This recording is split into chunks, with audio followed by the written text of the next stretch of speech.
This video is going to explain how to do a chain stitch for a swing tack or a bustle loop for Sugarcane Studios.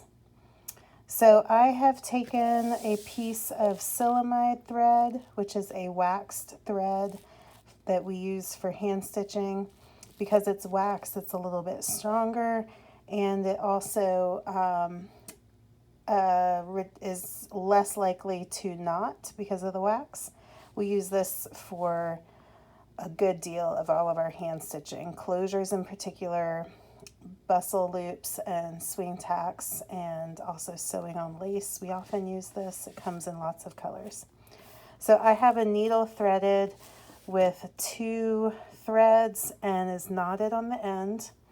I'm using this piece of fabric to just demonstrate how you would put it between 2 pieces of fabric.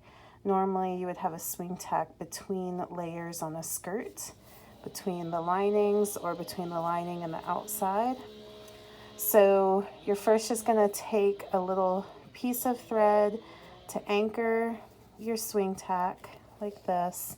This is preferably done in the seam allowance if possible. If not, you just take a small chunk so that there's not very much on the back side.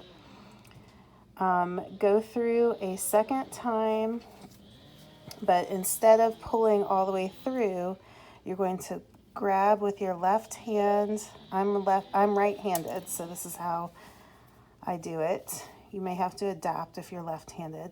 So before you pull the loop all the way through, you stick your fingers through, and then you let go of the needle with this hand and come closer and pull tight against this thread. Then you're going to reach through the loop and pull the thread with your finger through the loop. Let go of it, and then you're going to pull it down. You're going to pull on this loop until it tightens. And you're just going to do that over and over again, pulling it tight, and your stitches, this is called a chain stitch, your stitches will just stack right on top of each other. So pull through, drop the loop, pull it tight. You do want these stitches to be pulled right against each other. If you don't have good tension, then they will sometimes spread out. But the strength of the swing tack and the bustle loop comes from having them stacked right on top of each other. As this loop gets smaller, you can back up with this hand and give yourself a little more length and just keep going until you get the length of swing tack that you desire. You can see I'm having to push against this fabric on the table. That's because you have to anchor, somehow you have to anchor whatever you're working on with your hand, or you can pin it to something, you can pin it to the table sometimes, just depends. So when you get to the length that you want, you then grab your needle again, and you're going to just pull the needle straight through that loop that you've been using and pull it down, and it creates a knot.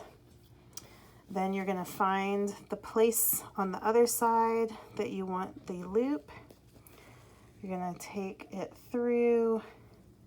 I always stitch through the very bottom chain stitch so that you know that this is up nice and close to the fabric. I went through once, I'm going through a second time and knotting it, and I'll do that one more time. So you grab a little bit of that thread, that fabric, take your needle through and pull it down tight. That way the chains are all the way up to the fabric on both sides. You don't have any looseness. All right. So if you were going to do a bustle loop on the outside of the dress, again, you start with a knotted thread. I'm going to do it here. You're going to go through the dress layer, however it's pinned and tacked. We go over that in a different video about bustle loops. So in this case, I'm going to pretend like I'm on the back side. I'm going to go through and start chaining on the right side of the fabric. So you're going to just take a little chunk of fabric, and before you pull it all the way through, you're going to put your fingers in that loop so it doesn't go away. And you're going to repeat the chain